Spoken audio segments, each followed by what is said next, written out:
नमस्कार, कैसे हैं आप लोग। मुझे उम्मीद है आप लोग बहुत अच्छे होंगे और आपकी पढ़ाई बहुत ही ज़्यादा अच्छी चल रही होगी। आज हम लोग पढ़ने वाले हैं बायोमॉलिक्यूल्स, यानी कि जो जैव अणु है उसमें हम पढ़ने वाले हैं आज कार्बोहाइड्रेट। ठीक है, इसके पहले हमने प्रोटीन देखा। ठीक है, प्रोटीन वगैरह के बारे में हमने सब कुछ देख लिया, वसा के बारे में भी देखा। ठीक है, लिपिड्स को देखा कि लिपिड्स कितने प्रकार के होते हैं। बताइए डेरिवेटिव लिपिड्स के कोई मुझे एक एग्जाम्पल बताइए आप। देखिए, मैं एक बात बता दूं आपको, एक बात मैं आपसे झूठ नहीं बोलूंगा। ठीक है, आज हम लोग जो पढ़ने वाले हैं मैं बता देता हूं। आज हम लोग जो पढ़ने वाले हैं वो है कार्बोहाइड्रेट। कार्बोहाइड्रेट, ठीक है।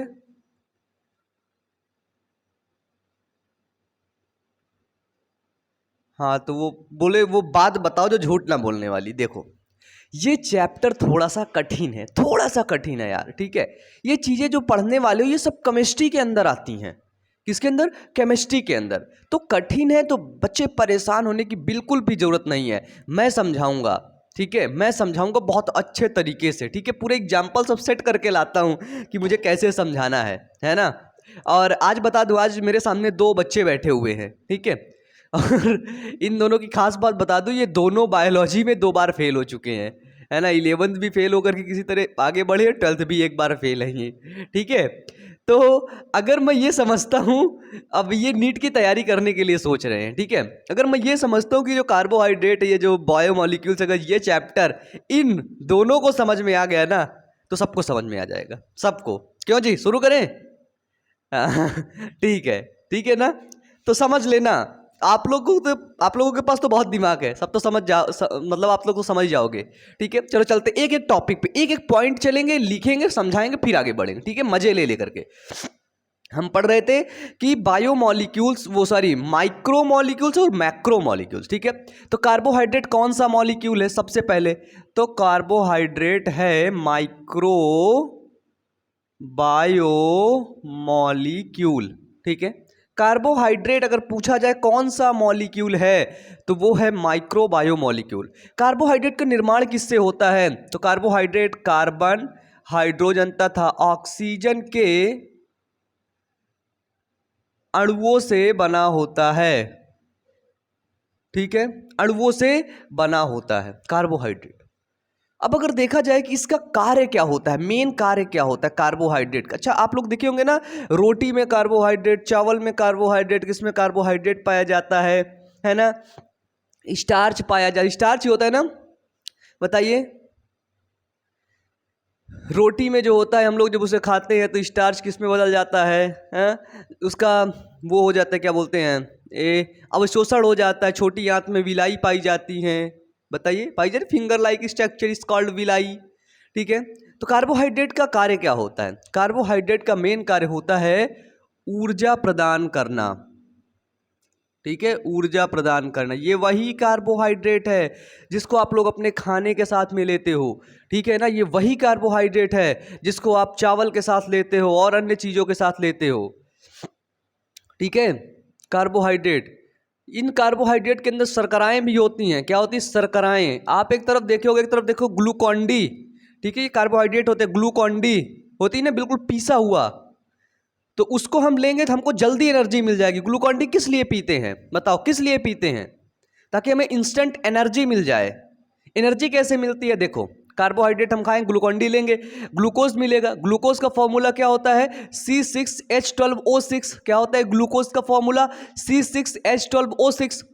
और वो ग्लूकोज जाएगा हमारे ब्लड में। कहां पे जाएगा? ब्लड में।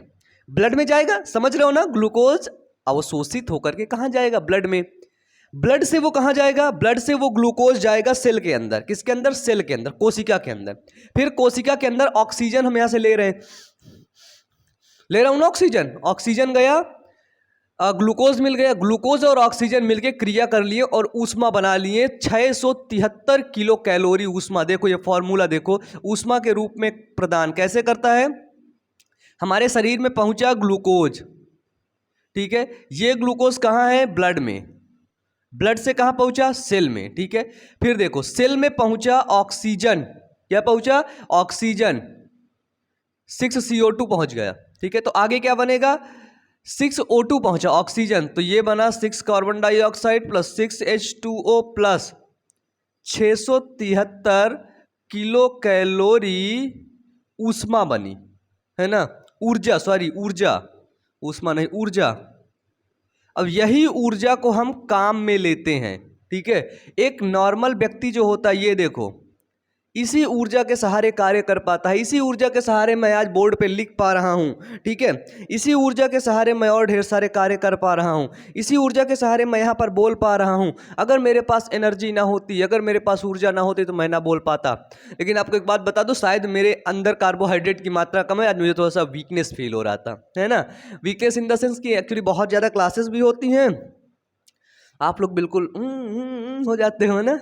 तो भैया देखो क्या मिला, ग्लूकोज, बोलो ग्लूकोज, ग्लूकोन डी से मिला ग्लूकोज, ये तुरंत मिल जाता है। अगर हम ग्लूकोज लेंगे, ग्लूकोज, ग्लूकोन डी लेंगे तो इंस्टेंट मिल जाएगा, है ना, तुरंत मिलेगा, ये घटना तुरंत होगी। लेकिन अगर चीनी लेंगे, ठीक है, जिसको बोलते हैं शक्कर, शर्करा, तो थोड़ा सा समय लगेगा, ठीक है, क्योंकि वो घुलेगी, ठीक है। तो जो कार्बोहाइड्रेट होते हैं वो दो प्रकार के होते हैं, एक होते हैं सूक्ष्म जैव अणु कार्बोहाइड्रेट के अंदर, एक होते हैं क्या है इस पे कहीं वो था, हाँ सही बोल रहा हूं, कार्बोहाइड्रेट के अंदर एक था सूक्ष्म जैव अणु जिसको बोलते हैं ग्लूकोज, और एक होता है वृहद जैव अणु, इसको याद रखना, ठीक है। वृहद जैव अणु क्या होता है, जैसे होती चीनी, शर्करा, ठीक है, चीनी को बोलते हैं सुक्रोज। समझो चीनी क्या होती है, जो चीनी अपन लोग खाते हैं दाल में डाल के, ओ सॉरी दाल में नहीं सब्जी में डाल के खाते हैं। किसमें खाते हैं चीनी, बताओ जल्दी, चाय में, अच्छा चलो ठीक है चाय में, मैं तो सब्जी में डाल के खाता हूँ, ठीक है, मैं तो सब्जी में, मेरा मन मेरी चीनी, मेरी सब्जी में कुछ भी डाल के खाऊं, तुमसे क्या करना। अब बोलोगे सब्जी में डाल कैसे खाते हो, अरे कैसे खाता हूँ, उसको लेता हूँ, डाल देता हूँ, फिर मैं खा लेता हूँ। बड़े आए है ना, देखो चलो आ जाओ, छोटे आ जाओ, आ जाओ। जो चीनी होती है, शर्करा होती है, जैसे ग्लूकोन डी के अंदर क्या भरा होता है, ग्लूकोज, ठीक है। तो चीनी होती है उसको बोलते हैं सुक्रोज। सुक्रोज वृहद जैव अणु क्यों है, एक बड़ा जैव अणु क्यों है, क्योंकि ये दो अणुओं से मिलकर के बना होता है। कितने अणुओं से, दो अणुओं से। पहला होता है ग्लूकोज और दूसरा होता है फ्रक्टोज। पहला कौन सा होता है, ग्लूकोज, और दूसरा कौन सा होता है, तो वो होता है फ्रक्टोज, ठीक है। तो जो शर्करा होती, चीनी होती, वो दो अणुओं से, एक ग्लूकोज का अणु और एक फ्रक्टोज का अणु आपस में मिलेगा। देखो ये ग्लूकोज का अणु है, ये फ्रक्टोज का अणु है, समझना बिल्कुल सिंपल है यार, बिल्कुल सिंपल तरीके से बता रहा हूं, ठीक है। ये ग्लूकोज का अणु है, ये फ्रक्टोज का अणु है, दोनों आपस में मिल गए, क्या बना लिए, शर्करा बना लिए, सुक्रोज बना लिया, ठीक है। ठीक है ना, बताओ बताओ जल्दी। अगर कार्बोहाइड्रेट का सामान्य सूत्र पूछा जाए तो ये है CnH2n, नहीं यार क्या है, मैं भी CnH2O का होल एन है। गलत जा रहा था मैं गलत जा रहा था भैया। ये देखो ये है CnH2O का होल एन, ये होता है इसका सामान्य सूत्र। क्या होता है सर, सामान्य सूत्र। इतना क्लियर है यहाँ तक, बताइए। यहां तक अगर दिक्कत आई हो तो मुझे बता दो, ठीक है। चलो मेरे साथ याद करो, इसका सामान्य सूत्र क्या होता है, Cn ब्रैकेट में H2O का होल एन हो गया इसका सामान्य सूत्र, ठीक है। ये दो प्रकार के इसमें अणु होते हैं, एक होते हैं सूक्ष्म जैव अणु, एक होते हैं वृहद जैव अणु। मेरे साथ बोलो, मेरे साथ बोलो। सूक्ष्म जैव अणु बोला ग्लूकोज होता है, फ्रक्टोज होता है, राइबोज होता है, ये सभी सूक्ष्म जैव अणु है। अभी आगे पढ़ोगे और पढ़ोगे, रुको रुको बाबू, ठीक है। फिर आता है वृहद जैव अणु। चाचा आराम से सुनना, ठीक है। वृहद जैव अणु, वृहद जैव अणु क्या होता है, जैसे सुक्रोज, जब कई सूक्ष्म जैव अणु आपस में मिल जाते हैं और एक संरचना बनाते हैं, एक अणु बना देते हैं, एक यौगिक बना देते हैं, तो उसको बोलते हैं वृहद, ठीक है। जब सुक्रोज होता है यानी कि ग्लूकोज और फ्रक्टोज जब आपस में मिल जाएगा तो वृहद जैव अणु का निर्माण कर देगा, ठीक है। एनर्जी कैसे पैदा होती है, C6H12O6, बोलो मेरे साथ, C6H12O6 प्लस 6O2, ऑक्सीजन मिल गई, क्या क्रिया कर दिया, 673 किलो कैलोरी ऊष्मा मिल गई, बस इतना याद रखना। ज्यादा बात मत करना, नहीं 673 झापड़ मारेंगे। कितने मारेंगे? 673 झापड़। अब वो 673 झापड़ मारने के लिए हमें कितनी एनर्जी चाहिए? हमको 673 किलो कैलोरी ऊर्जा ही चाहिए। ठीक है, तो ये घटना हम लोग पढ़ धीरे धीरे रहे, लेकिन ये तुरंत हो जा रही, तुरंत हो जा रही, तुरंत हो जा रही है। हमारे ब्लड में क्या होता है? देखो, हमारे ब्लड में शुगर होता है। अब कभी देखोगे नहीं, ब्लड के अंदर क्या होता है? ब्लड के अंदर शुगर होता है। शुगर मतलब चीनी। चीनी नहीं होती, शर्करा होता है। ठीक है, कि बोल दो भैया चीनी होती है। और जब चाय में चीनी खत्म हो जाए तो ऐसे काट के निकाल लो, डाल दो चाय में, मीठा हो जाए चाय। नहीं, ऐसे नहीं होती। ठीक है, खाना खाते कुछ खाते हैं तो वो जाती है कहाँ पे? पेट में, पेट से इंटेस्टाइन में, स्मॉल इंटेस्टाइन में उसका क्या किया जाता है? एब्जॉर्प्शन किया जाता है, अवशोषण किया जाता है। तो ग्लूकोज का अवशोषण करके सीधे उसको ब्लड में डाल दिया जाता है। ठीक है, कभी कभी ऐसा होता है कि हम एक कुर्सी में बैठे होते हैं, खाए जा रहे हैं, खाए जा रहे हैं, खाए जा रहे हैं। तो ये बताओ, जब तुम्हारे ग्लूकोज, तुम्हारे ब्लड में इतना ज़्यादा ग्लूकोज हो जाएगा, तुम कुछ काम कर नहीं रहे हो, तो तुम मोटे होते जाओगे। और तुम्हारे ब्लड में ग्लूकोज का लेवल बढ़ता जाएगा। और ग्लूकोज का लेवल बढ़ता जाएगा तो बोलोगे मैं डायबिटिक का पेशेंट हो गया भाई, मैं तो बीमार पड़ गया, मेरे को डायबिटीज हो गई, डायबिटीज हो गई। ये डायबिटीज अक्सर अक्सर होती क्यों नहीं है? क्योंकि हमारे शरीर के अंदर एक होता है अग्न्याशय। ठीक है, अग्न्याशय सुन रहे हो ना? Pancreas, pancreas. तो वो पैनक्रियाज होता है, और वो पैनक्रियाज के अंदर एक इंसुलिन हार्मोन स्रावित होता है। इंसुलिन, और दूसरा हार्मोन्स होता है ग्लूकागान। ग्लूकागान हार्मोन। ठीक है, देखो, अगर ब्लड में वो उसकी मात्रा ज़्यादा हो रही है शुगर की, तो इंसुलिन हार्मोन्स क्या करता है? शुगर की मात्रा को कम करता है। ठीक है, जब इंसुलिन शुगर की मात्रा को कम करता है तो जो ग्लूकोज होता है, ग्लूकोज को, ये ग्लूकागान हार्मोन जो होता है, ठीक है, ग्लाइकोजन है, ग्लाइकोजन हार्मोन शायद, ग्लाइकोजन, नहीं ग्लूकागान ही है। ग्लूकागान हार्मोन्स ग्लूकोज को ग्लाइकोजन में परिवर्तित कर देता है। ठीक है, ये हार्मोन्स पैनक्रियाज से स्रावित होते हैं। ठीक है, तो इससे क्या होता है? ब्लड के अंदर बैलेंस हो जाते हैं, और ग्लूकागान हमें, वो ग्लाइकोजन हमें नुकसान नहीं करता इतना जितना ग्लूकोज नुकसान करता है। ठीक है, चलिए आगे चलें। अब कार्बोहाइड्रेट का क्या देखेंगे? कार्बोहाइड्रेट सब देख ही चुके हैं, अब यही देखेंगे कार्बोहाइड्रेट के कितने प्रकार होते हैं। ठीक है, जीवों द्वारा ईंधन के रूप में इसका प्रयोग किया जाता है, ऊर्जा के रूप में प्रयोग करना, या फिर जीवों द्वारा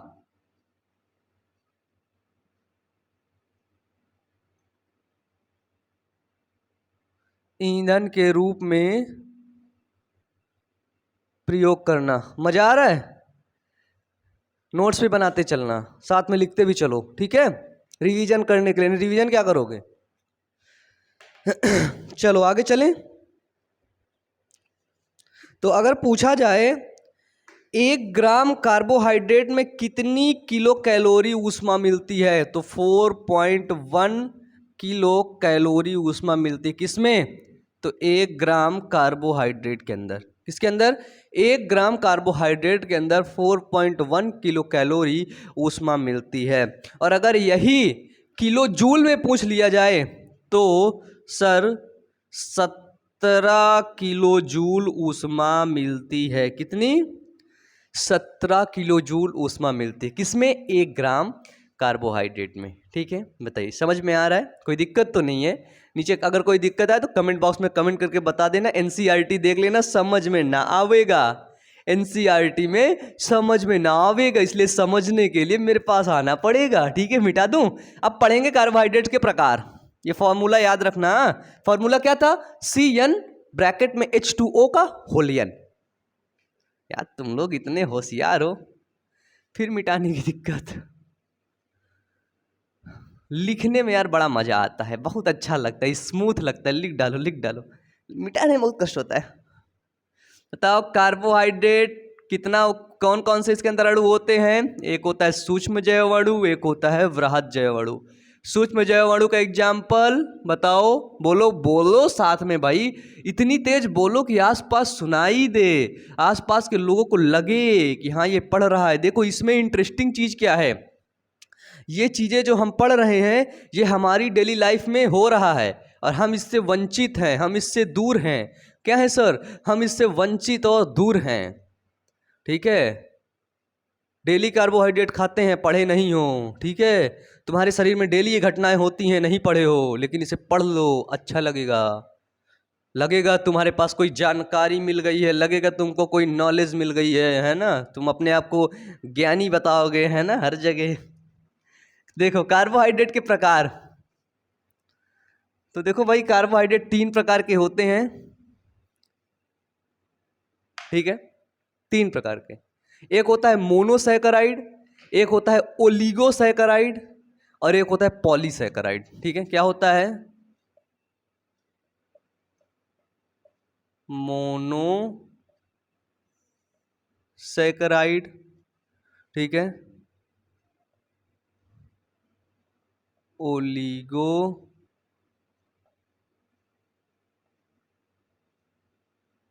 ओलिगोसैकेराइड,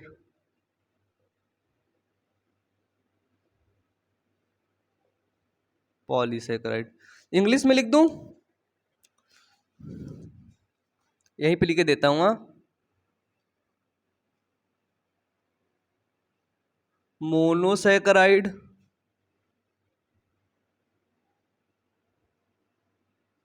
ओलिगोसैकेराइड,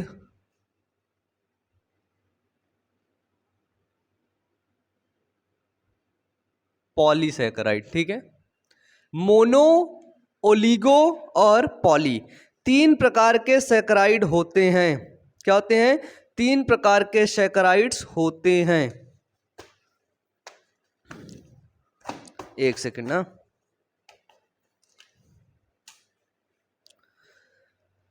कितने प्रकार के? 3 प्रकार के।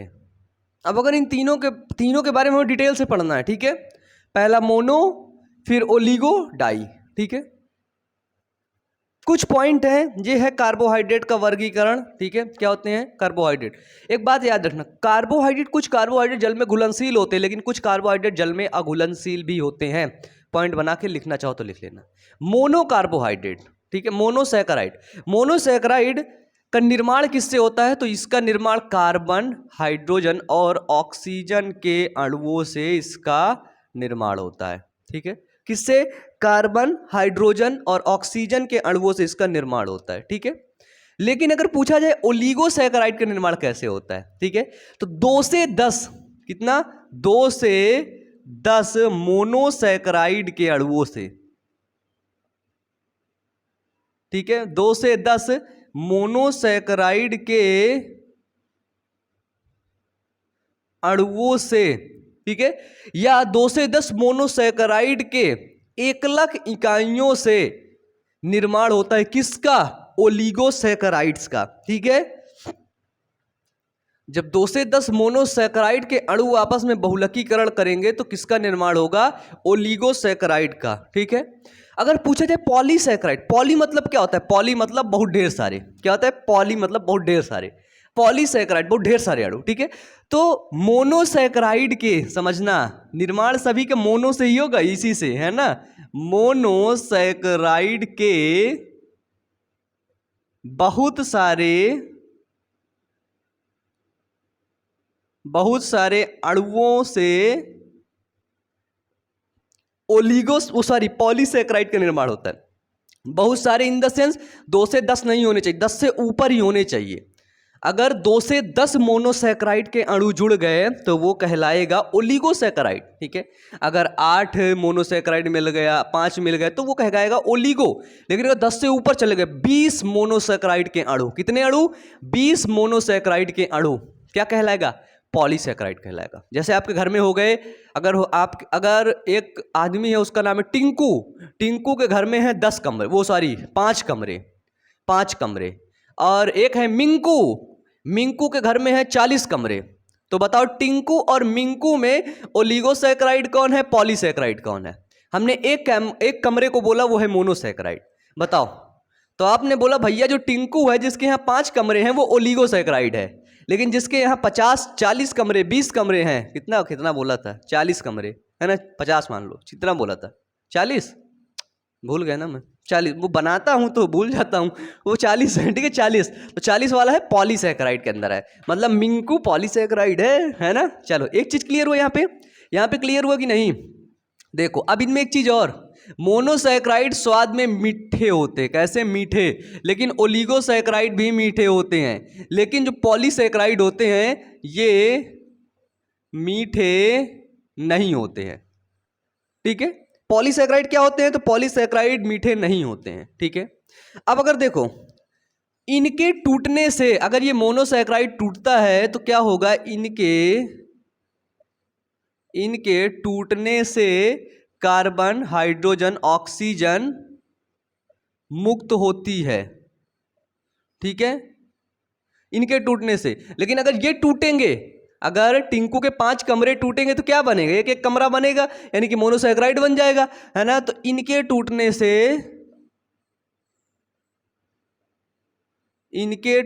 से, मोनोसैकेराइड के अणु मुक्त होते हैं। अभी समझाता हूं एक चीज, देखो जैसे ये एक अणु है, इसको मैंने बोला ये है मोनोसैकेराइड का अणु, ठीक है।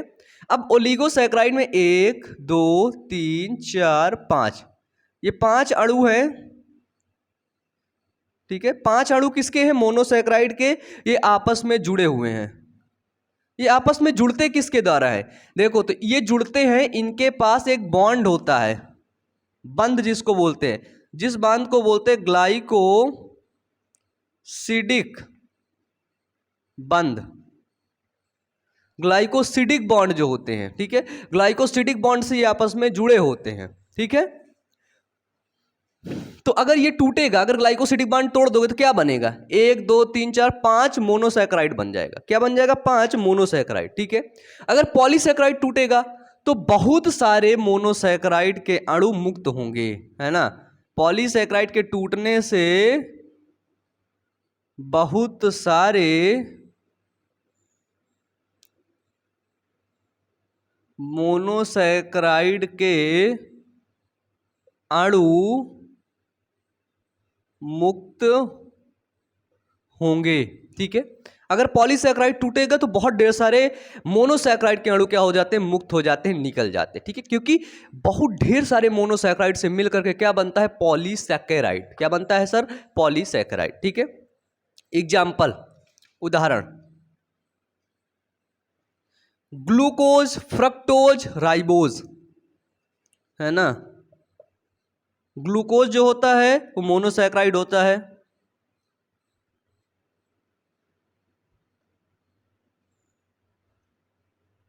राइबोज शुगर जानते हो, राइबोज शुगर कहां पाई जाती है, डीएनए और आरएनए में, ठीक है।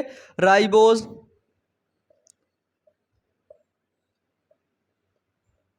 गैलेक्टोज आदि, ये सभी क्या होता है, तो ये सभी होते हैं मोनोसैकेराइड, ठीक है। डाइसैकेराइड जैसे सुक्रोज, माल्टोज, लैक्टोज, डाइसैकेराइड क्या होते हैं, जैसे हो गया आपका लैक्टोज हो गया,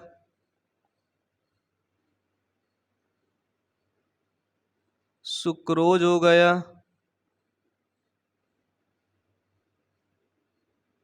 माल्टोज हो गया आदि।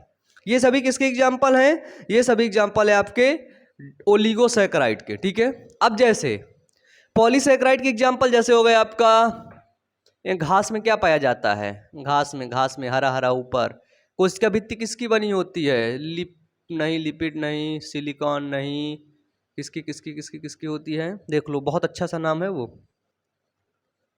इसका एग्जाम्पल तो पहला होगा मंड, वसा, वो सॉरी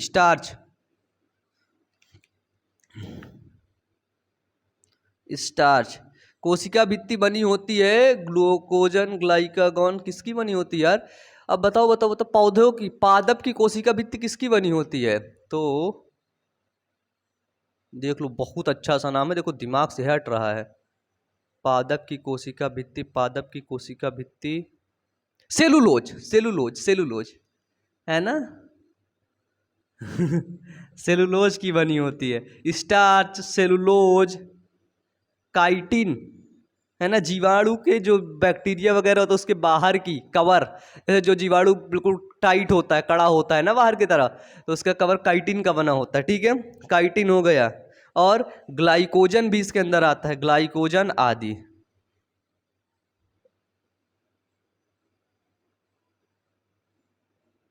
ग्लाइकोजन आदि, ठीक है। अब अगर हम देखते हैं, क्या देखते हैं,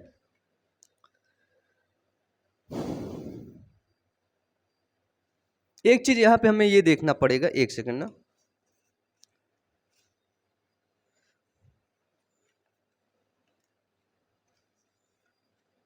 यार पानी उठा दो, पानी, हाँ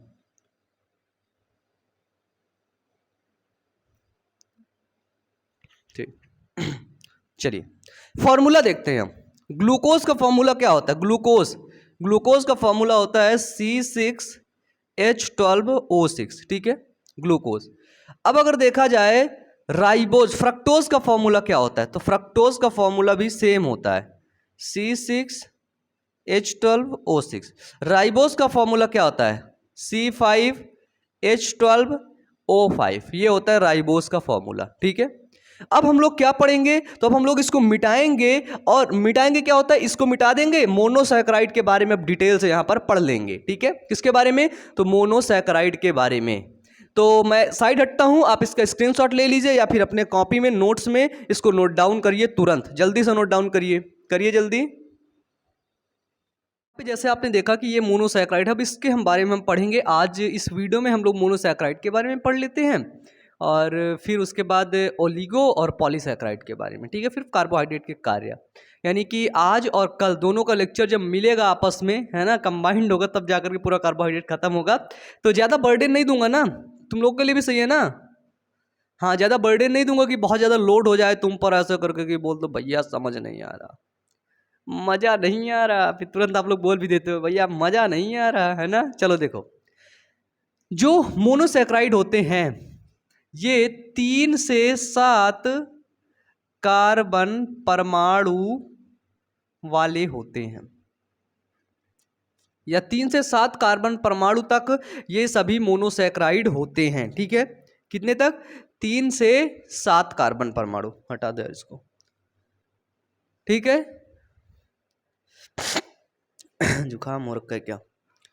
ठीक है, 3 से 7, जैसे देखो 3 carbon, 4 carbon, sorry 4 carbon, 5 carbon, 6 carbon, 7 carbon, ठीक है।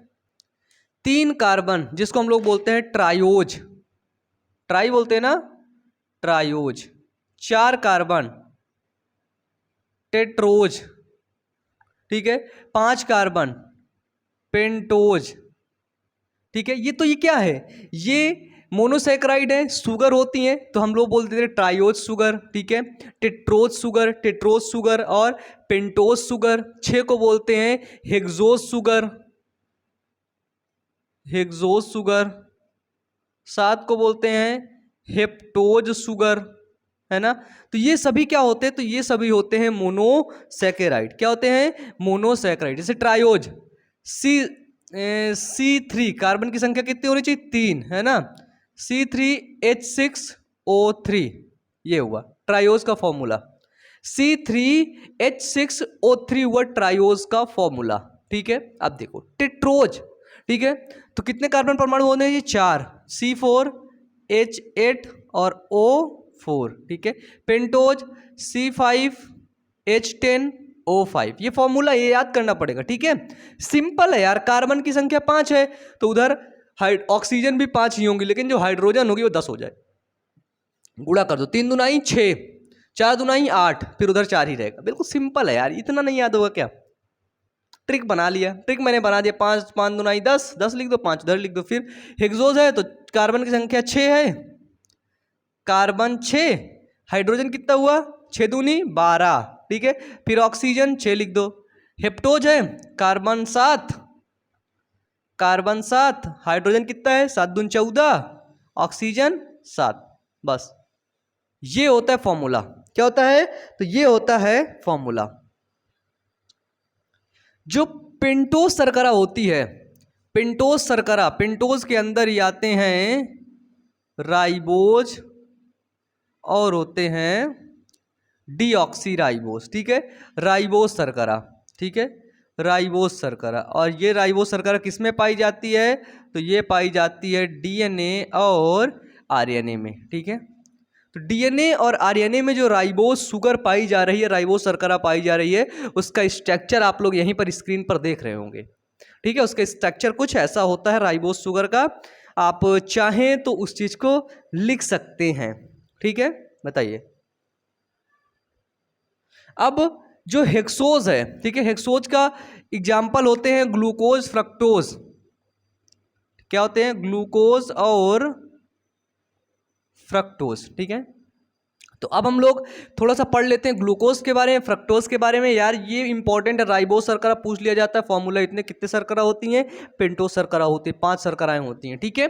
ग्लूकोज और फ्रक्टोज के बारे में पढ़ेंगे, तो मैं इसको मिटा दूं, देखिए जल्दी इसको लिख लीजिए, मैं इसको मिटा दे रहा हूं, ठीक है। चलो ये इंपॉर्टेंट, ठीक है। 3 से 7 कार्बन परमाणु वाली, समझ में आ रहा है ना? जब कार्बन परमाणुओं की संख्या 3 से 7 होगी, 3 से 7 के बीच में अगर कार्बन के परमाणुओं की संख्या, तो उनको हम बोलेंगे ये मोनोसैकेराइड होते हैं। क्या होते हैं? तो ये मोनोसैकेराइड होते हैं। अब क्या पढ़ेंगे? हेक्सोज का पढ़ेंगे, ग्लूकोज और फ्रक्टोज के बारे में, ठीक है, क्योंकि ये हमारे सिलेबस में है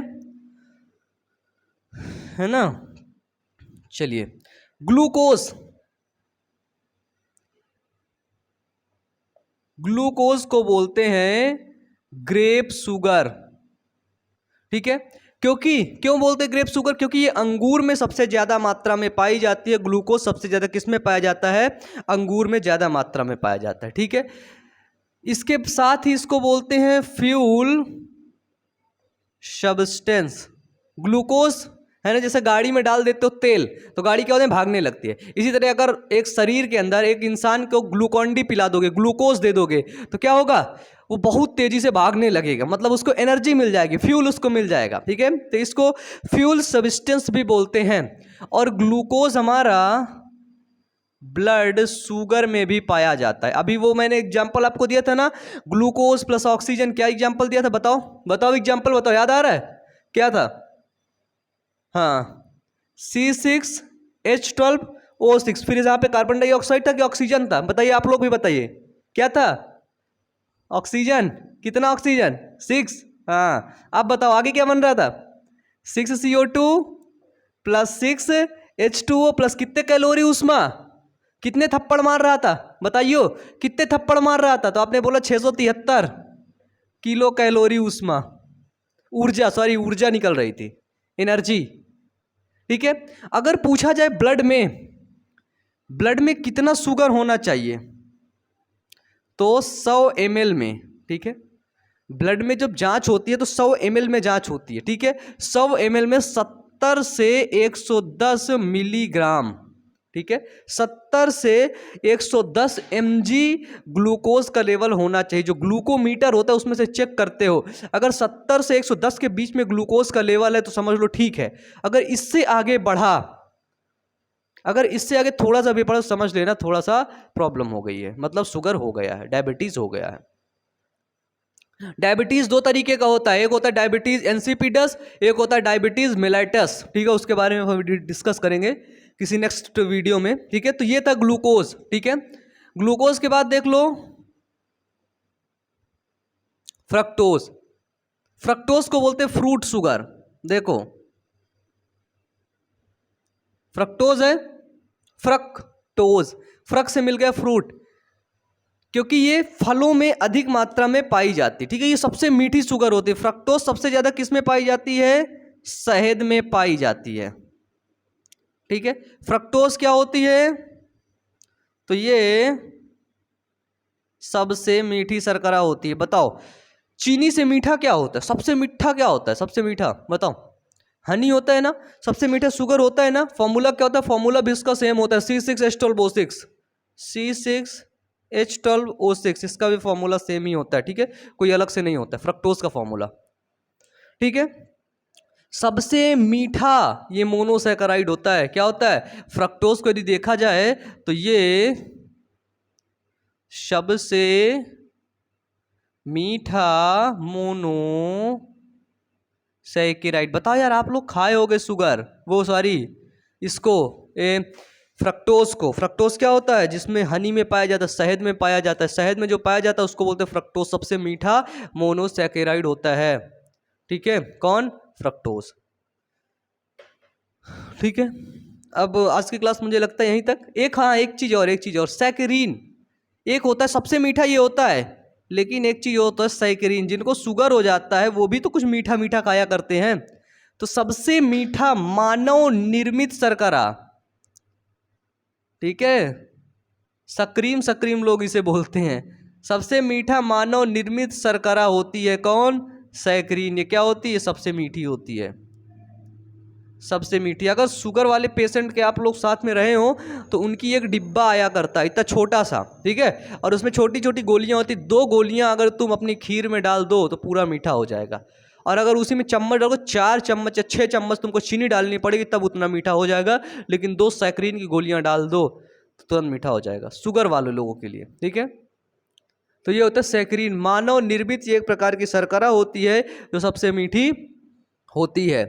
ठीक है, तो आज की क्लास यहीं तक रखते हैं। मुझे उम्मीद है आज की क्लास में आपको सारे टॉपिक्स, सारे डाउट्स क्लियर हुए होंगे, अच्छे से सारा टॉपिक आपको समझ में आया होगा। ठीक है, मोनोसैकेराइड के बारे में जितना भी इंपॉर्टेंट है मैंने सब आपको पढ़ा दिया है। तो इस वीडियो को आपको लाइक करना है और नीचे कमेंट बॉक्स में कमेंट करके बताना है कि नेक्स्ट वीडियो जल्दी से ले आओ, जल्दी से ले आओ, जल्दी से ले आओ। पढ़ने में मज़ा आया कि नहीं आया, उस चीज़ को भी नीचे कमेंट बॉक्स में कमेंट करके बताना है। ठीक है, तो चलिए आज की क्लास यहीं तक, मिलते हैं नेक्स्ट वीडियो में। तब तक के लिए पढ़ते रहिए, मेहनत करते रहिए। Wish you all the best. Thank you.